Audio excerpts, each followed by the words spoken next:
Hey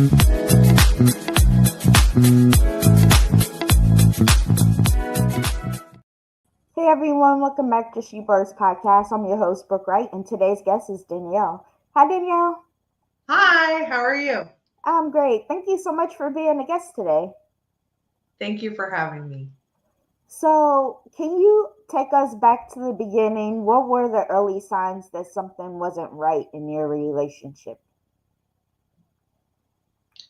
With which relationship? I have a lot of stuff that went on. Oh man. Which one was the Can you worst? hear me? Oh, okay. Because there's like what my brother's situation, and then there's relationships with lots of people I've been in. So that's why I was like, I don't know which one you mean. Which one was the worst? That's a funny question, and it's a loaded question. Yeah. No, I don't know the answer to that question.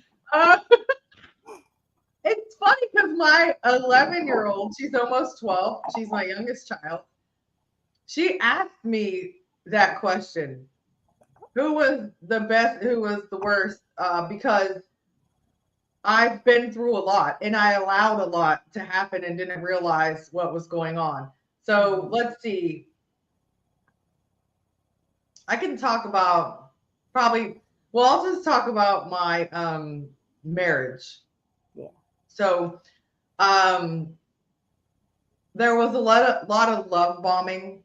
So I didn't know. I thought everything was great, and like he was so different from everybody else. So I was like, "Oh my gosh, we're so similar and everything is awesome." And my other ones in the past were very abusive, physically, emotionally, all kinds of things. And so I just thought everything was good. And I was bamboozled, but I don't know how much you want me to say. I'm sorry. It's okay. What were some of the emotional and mental barriers that made it difficult to leave? Oh wow. The hardest thing is that there was many things that were hard. Let me tell you a little bit of the situation. So we became a blended family. Um, I was as soon as my brother passed away, which was July 25th, 2010. I was doing prerequisites in college. I had two kids. I was a single mom, and I was working two jobs. So I was juggling a lot of things. And a guy I used to go to school with, I posted a video, like something about when my brother passed away, I started smoking cigarettes again. I don't talk about this, but that's what happened.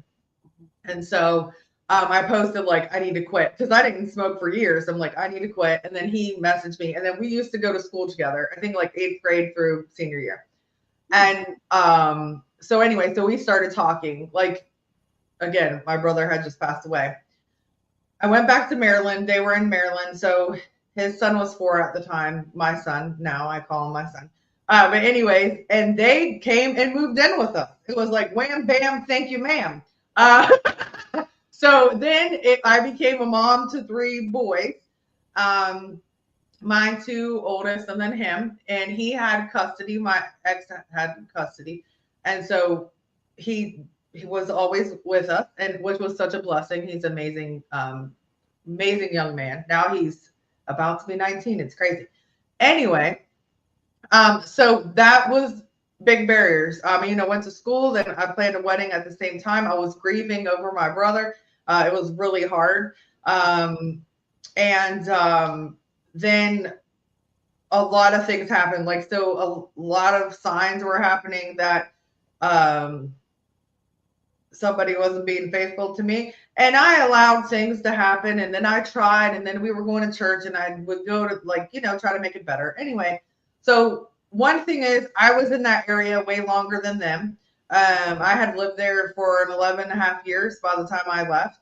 I had 2 businesses that I was doing. So I was doing like some health stuff. Like I made like detox tea and stuff, and it was going pretty well. I had a lot of clients, and then I was a photographer, and I had a lot of clients. I actually had a wedding booked. I also was at my job. I'm a nurse. I was at my job for 2 years. And the biggest factor was my son. I been with him for almost 7 years at that point. I was his mom. He um, has not seen, from what I know still, has not seen his biological mom since like 2010. So I am always going to be his mom. All four of my kids are tattooed on my back. That's my baby. He always will be. But that was the hardest thing. I wanted to leave the year before because things were getting really bad. But the last straw was, uh, ooh, okay. So um, that son came to me, and I love saying I was in the closet because I was.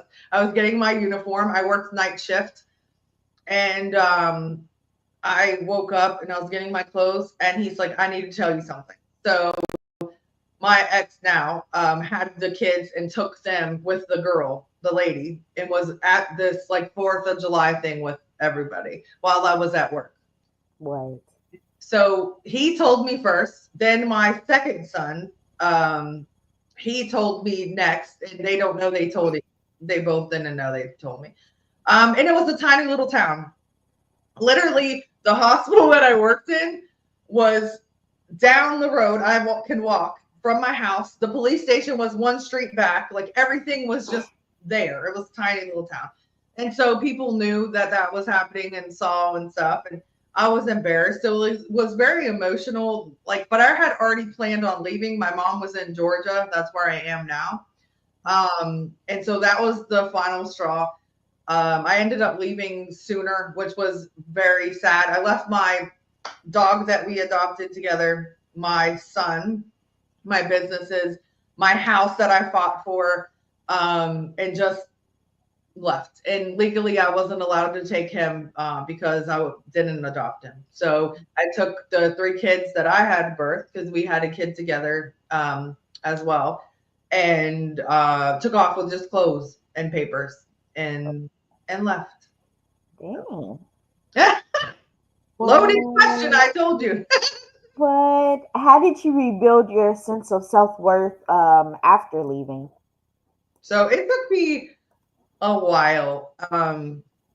So honestly, I'm not with this guy anymore, but I will always give him his props for this. I started dating this other guy after a little while of me being here, like a year and a half or something of me being here. I got divorced, of course.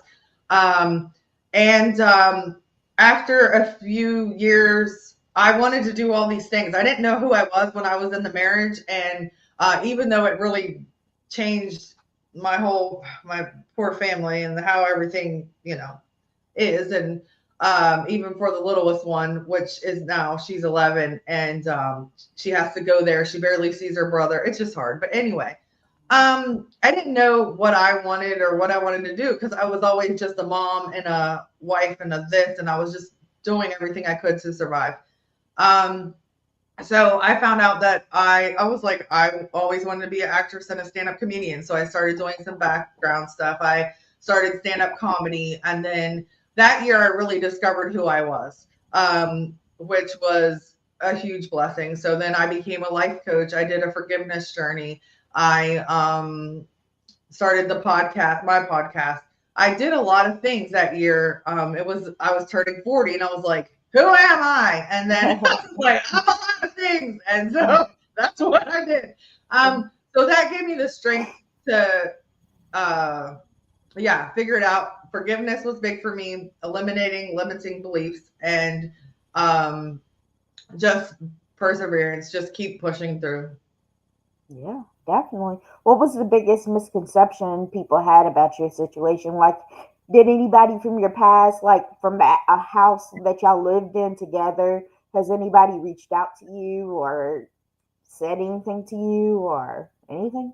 It was rough at first because the church that we went to, we went there. He went there because of me. I was there almost 6 days a week. I was there all the time.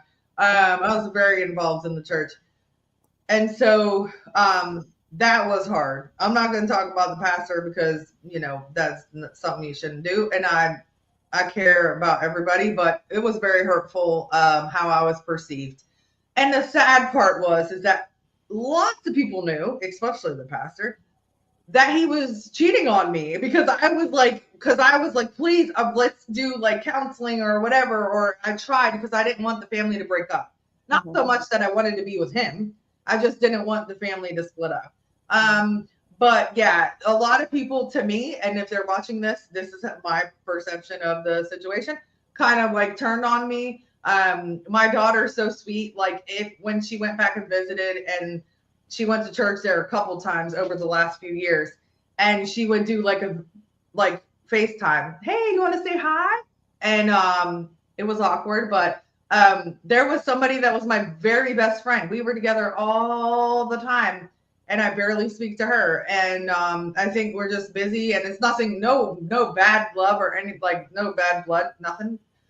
Just lives went different, and so that was difficult. Lots of people still follow me on Facebook. They're very supportive. A lot of people are very supportive. So I'm not even trying to like bash anyone, but that whole like situation with the church really hurt my feelings because I was so involved, and it doesn't even matter. It's just that I thought I would like had a great relationship, and then like he really lied about me and started a lot of issues that I don't really talk about because he follows me on Facebook. So does his mom and everybody else, but it's the truth. So he said that basically, like, he didn't know if my daughter was alive or dead and all this crazy stuff, and on my business pages and all this stuff. And it was very dramatic and crazy Okay. when I left. And so I guess people believe that, even though they should have known how I was, but Mm-hmm. it's life. And that's the thing. That's the thing with forgiveness, because it's like I let it go and it is what it Yeah. is, right? I'm not going to hold on to that. And like, even I'm cordial with everybody because it doesn't matter. Like, people can think what they want, right? And I know the truth. God knows the truth. It doesn't matter. It's all good. That's true. That's true. What advice would you give someone still in an abusive situation who doesn't feel like they're ready to leave? Wow. So, one, backup plan, make a plan. I lived in a homeless shelter. So I lived in a homeless shelter when I was pregnant with my second son, and my oldest one was there with me, and he was like 1.5, almost 2. And the problem with that is that I went back. This is a different guy. I went back to him. So I had a plan, but didn't stick to it. So make a plan. If you can safely save up some money, do whatever you can. Talk to friends, get help in whatever way. If you have to go to a shelter, go to a shelter. I know I was on an interview with somebody that had to go into a witness protection program. I mean, whatever you got to do to save you and your children, if you have children, Mhm. do it, because you deserve better. Um, so many times I'm getting emotional. People don't understand unless you've been in the situation. Yeah. And they're like, I would leave. You don't know that, right? Because you get threatened. So you're Oh scared. yeah. So Oh it's not like it's going to be a smooth move and you just like, see ya. And it's all great. And that's the end of it. No, no, no, no. I've had yeah. my, I've been chased, ripped my clothes off, slashed the tires so I wouldn't leave, all kinds of stuff, right? So there's not like, that doesn't make me comfortable to be like, okay, here I go. Yeah.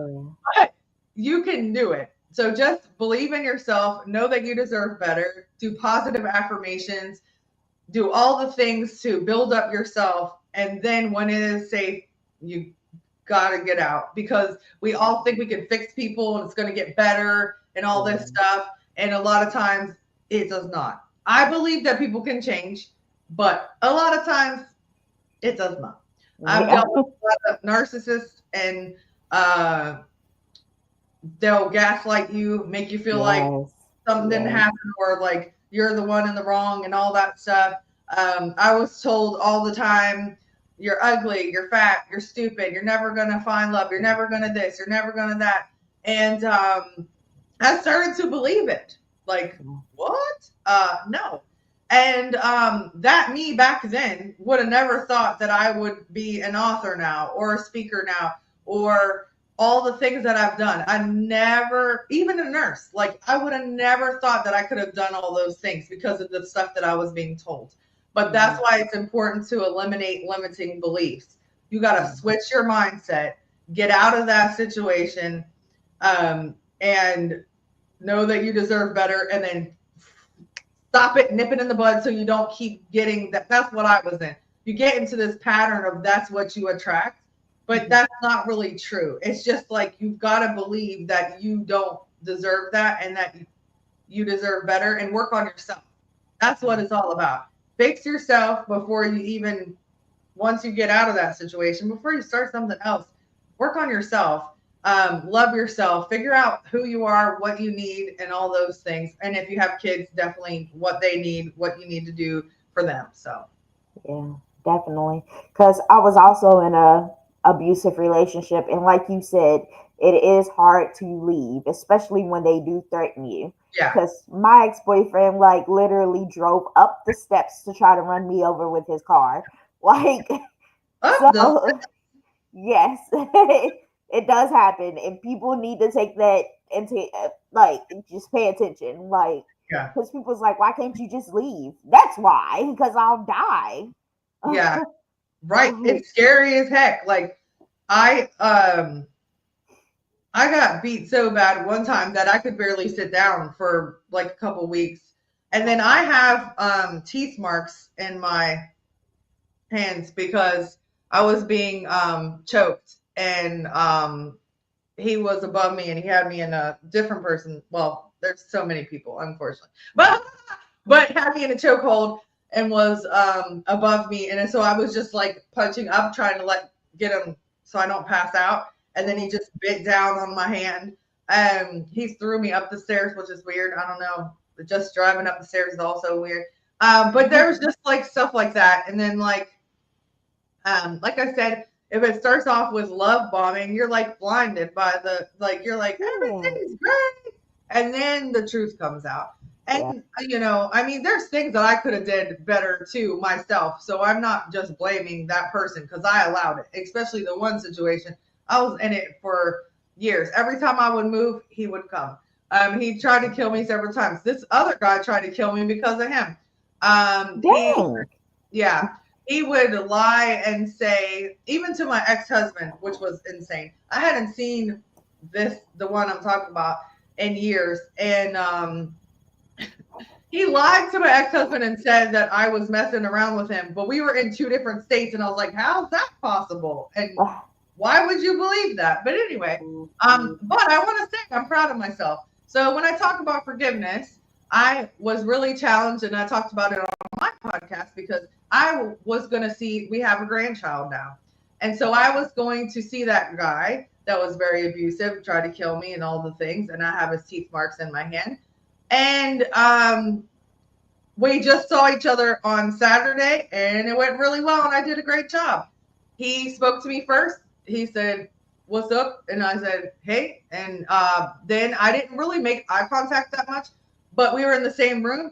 Then I said, "Hey, you have a job." And I gave him some stuff to help me with. And he started doing it. He said, "Okay, how do I do it?" And it works great. And then another time I said, "What's your name?" Like, what does he go by? Because I go by Mimi. And he said, "G Pop." And I said, "Cool." I think I looked at him in the eyes that time. And even his mother, we had, last time we spoke, she wrote me horrible messages, how I ruined my son's life, this, and that, everything's my fault, blah, blah, blah. And then she came up to me on Saturday, well, last Saturday, and gave me a hug. And I was like, okay. But if I didn't forgive her, I would have been like, "Ah." But what's the point, right? Yeah. So I hugged her and she talked to me and everything was fine. I was like, cool, no problem. So it went really, really well. But I was proud of myself because you can't live in that, like, once you get out of it and you're safe, okay, and it's not happening, thank goodness, anymore. You can't live in that anger or shame or guilt or whatever anymore. Just like with healing, you just can't, because you're never going to be as successful or whatever as you want to be if you're just stuck there. Yeah. So, Yeah. That's true. That's true. So this is a little bit about your brother that passed. You Mhm. witnessed your brother take his own life. How did that moment impact your mental health? So a lot. I was the most extroverted person in the world, and I went from extroverted to introverted. I went from excited about going to school to I'm going to quit the nursing program before it even started. Oh, And ironically, as soon as he passed, I found out I got accepted into it in September, and he passed in July. And I was like, I don't care. And everybody's like, no, you got to do it. So because I yeah. wanted my boys to have a better life, I kept going. But I was really I call it a zombie robot. That's what I call it. But I really was an autopilot. And in a lot of ways, having the 4-year-old move in with me saved my life because um, I love that kid. He really like made me focus on because he was like not a toddler but like younger than the boys. So like I had to do things for him and I had to like snap out of whatever was going on with me and just take care of him and be a mom to all of them. So that really helped me a lot. But like mentally, like I changed 360. I mean, I just became a different person. And I didn't know it until like the year I was talking about, like when I was turning 40. So in 2022, yeah, 2022, um, I realized like I really didn't even heal all the way. And then that's when I started doing all the things and becoming who I was. But yeah, mentally, it was hard. Like even in nursing school, when I did my psych rotation, um, I was like, what, 4 or 5 months past, maybe 6 months since my brother had passed. And then I had to like help people and talk to them as a student that wanted to commit suicide or attempted it and stuff. And so it was hard. I would do it and then afterwards I would cry like a baby. And I was Oh, triggered by a lot of things. I would be triggered by anything that sounded like a gun, triggered me, like a car backfire, whatever. And so that was really hard. Like, but I'm doing great. So you can you can heal, but it's just like I didn't know how bad it was until because it's going to be 15 years this year, and I didn't know how bad it was until a few years ago, and I didn't even realize I was still being triggered or whatever because it wasn't as severe as it was. But now I can watch it like a movie or something, and somebody can get shot and I'm fine and I don't even really react. Before I would like freak out, scream, drop down. I would do all kinds of stuff. But yeah, oh, so I'm glad and I miss them very much. And I'm just gonna show you. This is his oh, face in the cartoon version. This is not my real. This is not the real book. This is just the. This is the only one in color. So that's my brother right there. oh, your brother's cute. Thank you. He Wow. was. He was a lady. That's me and him. He was a he was a lady man. But anyway, so now things I do is for him and to help talk about suicide awareness and OCD, which is what he had, and Mhm. um, but yeah, Oh, wow. How old is your brother? he was 26. 26. Oh, man, I'm so sorry. I definitely understand where you're coming from, like wanting to give up because me and you had to reschedule our podcast because of me going through my grief, my recent grief. So I definitely 100,000% understand where you're going through. And I'm So, sorry for your losses. You've been going through a lot lately too. My goodness. man, a whole lot. But I forgot I was gonna ask you. So you I don't know if this is appropriate. So you actually heard everything? Yeah. So Yeah. I can say whatever you want me to say, like how much you want me to say. But yes, my mom called me. My phone was on silent. I went to the bathroom, which was divine intervention because I usually at that point didn't do that, and looked down at my phone. And I worked the double at the restaurant that day. So I looked at my phone and I was like, my mom called. That's weird. Called her back. She said he had a gun. I stayed on the phone the whole time. Um, and they were going back and forth, and he didn't sound like himself at all. It was weird. Like his voice was very, everything was weird. But anyway, So he was repeating stuff over and over again. And then she said, "Can you hear your sister?" And then I said that his daughter, he has a daughter. She's also amazing. She is 6 months younger than my son, my third Wow. son. And so anyway, I said, "Your daughter needs you and we love you." And then I heard, "Phew," and I dropped the Oh, phone. I screamed, accidentally woke up my oldest kid, and he was 8, 9. I can't add. Anyways, 9, I yeah. think. And so I accidentally woke him up, put him back to sleep, went outside, and then eventually they were in two different. We were in different states. I was in Ohio. They were in Maryland.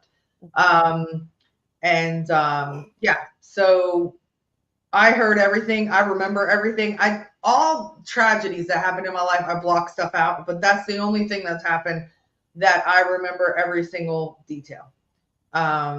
And I talked to the EMTs on the phone for my mom. I remember her screaming, and I said, "Are they taking him out now?" And they said yes. I like that's and then they were at the hospital, and it was hard. They couldn't get in touch with my dad, so my poor dad didn't know what was going on, which is pretty horrible. Um, so he didn't get a chance to get to the hospital, but so he just found out a few hours afterwards because they couldn't get in touch with him. But Oh, anyway, but his I guess something happened. There was a storm, his electricity or something, so his phone didn't charge. Who knows? But anyway, my dad's amazing, and I know he would have been there if he could. But my mom's also awesome, and I feel really bad for her because that's a horrible thing to witness. So I just heard it on the phone, but she physically saw it. But she told me what everything looked like. So I had really bad nightmares for a long time. I oh, would like even with my eyes open, I would just picture what he looked like in that moment. yeah. Um, but yeah, so that was kind of tough. But Oh, wow. So, what role did therapy or mental health support play in your journey? so to be honest, I never went to therapy. I just kept being a mom and keep going and became a nurse and did all the things. I didn't work on my mental health until that year, until 2022. And Oh, now I have a mind body coach. Like I have so many things that like help me and are amazing. I didn't even know that lots of my stroke symptoms and stuff were from trauma. I had no clue. I've been experiencing that since 2014, I guess.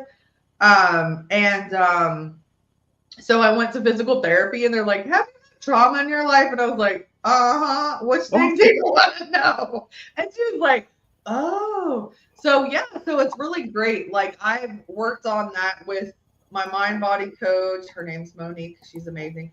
And my physical therapist.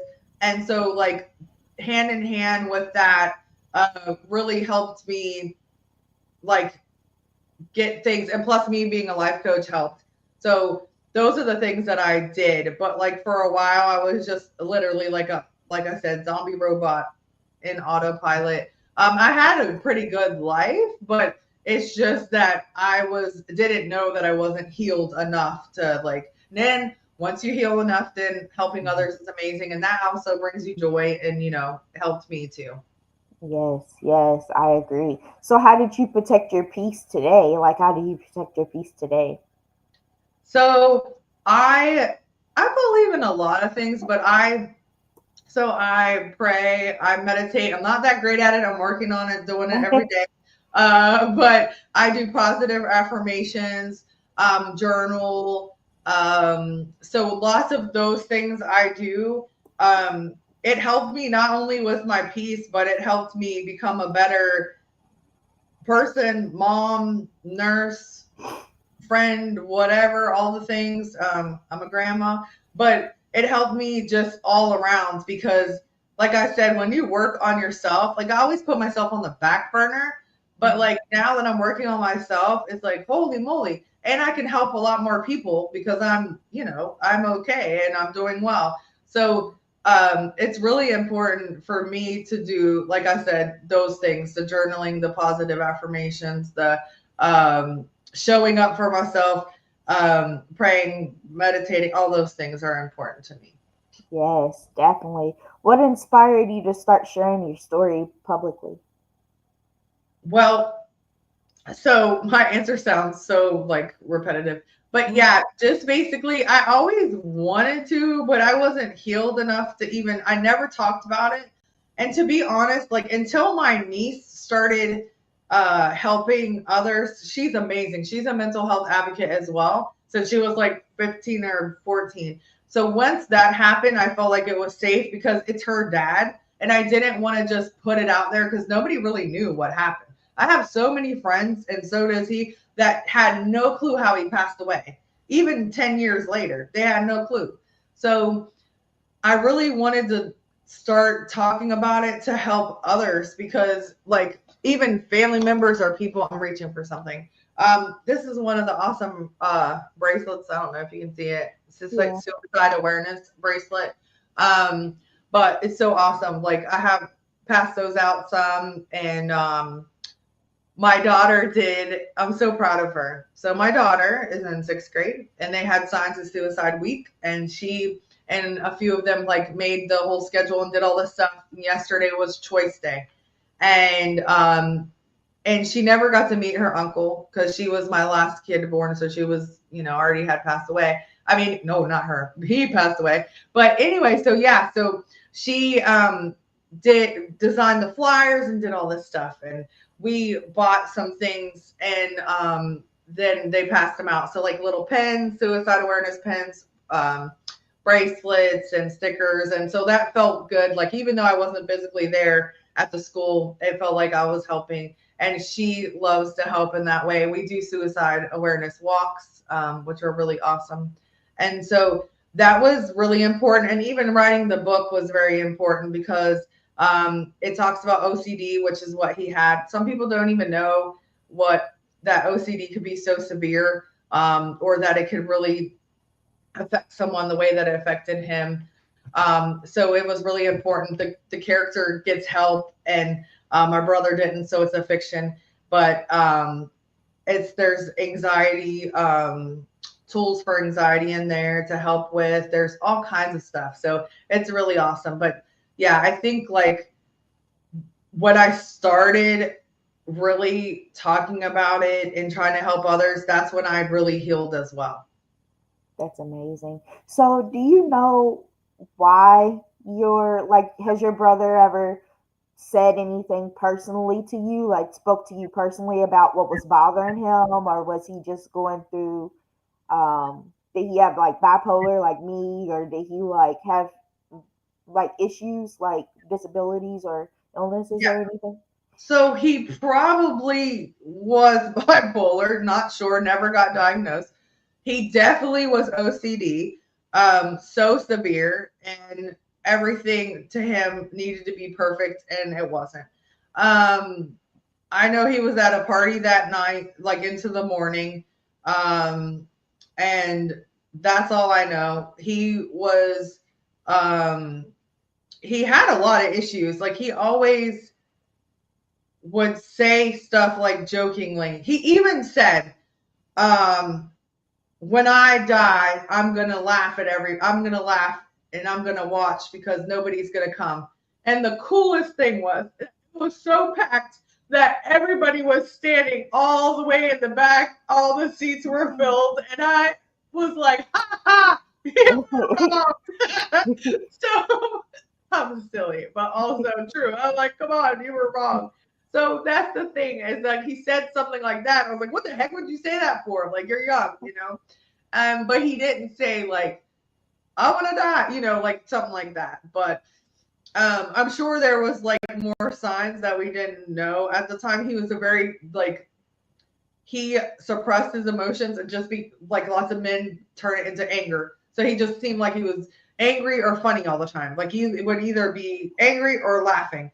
And so that's the tricky part is that you sometimes you don't know. But but yeah, so I don't usually cry when I talk about it, but that part is it was crazy because like the fact that he said that and it was so this one guy came from Florida to Maryland to come to the funeral. One of his friends. That's amazing. That's a long trip. Yeah. So it's like he was so important to people, but he just didn't realize it, and that's the sad thing. It's lots of people. Yeah. Yeah. Man, what message do you hope people walk away with hearing your story? A lot. See, look at my little be kind. I love it. I love Yeah, it. thank you. So, honestly, that's the thing is that one, be kind to yourself, to others. You never know what someone's going through. Yeah. Two, don't ever give up. Um, because in our darkest moment, we never know how good it's going to get. But if you quit, you'll never ever know. And when I lived in the homeless shelter, I never knew all of these amazing things that I could accomplish or that I would accomplish. So don't ever give up. You can do it. And my one line that I always say is from I used to rap the intro of my podcast. And the last line is don't ever give up because you got this. If you quit, think of all the opportunities that you could miss. But that's basically it. Know that you're worthy. Know that give yourself self love. If you're in a situation where you're not getting what you need, give it to yourself. Be proud of yourself. Celebrate small wins. Eliminate limiting beliefs. Journal. Write down all the good things about you. Do positive affirmations. I mean, you can really change your mindset. It is very difficult to start, but once you get going, it's like it's amazing. So, and also get help if you need it. There's so many counselors, psychiatrists, therapists, sound therapy. There's Reiki. There's all these things you Yeah. can do. If you don't believe and I don't want to go to a counselor, you can get help by so many different modalities. It's amazing. It is. My coach is a somatic. She's a lot of things, but she's a massage therapist. She's a somatic coach. She's all kinds of things. So reach out to someone and just speak up and be like, "Hey, I need help." And that's something also that I want people to know is that it's okay to ask for help, even if you're a guy or however you identify. It's okay to ask for help. You deserve it. You deserve love, and you deserve to be here. You have a purpose. That's true. That's true. I love that advice. That's really great advice because it keeps people going. It keeps them moving. The ones that listen. Hopefully they listen. But I wanted to talk a little bit about your book. That was your book that you held up. Yeah. So can you tell us a little bit about your book? Yeah. So it's called Inside CJ's Mind. I wish I had the real one because this is the original resale one. That unfortunately I couldn't do it in color because of the weird stuff. It was either going to be premium um or whatever. They didn't have standard color, and there's only a few pictures, so it just didn't make sense to do it. But it's called Inside CJ's Mind. My brother's name was Matthew Charles, and so everybody in my family, their middle name is used or the name they don't go by in this book. And it's to bring awareness to OCD and to honestly, like I said, it has like so many tools for families and the person going through it.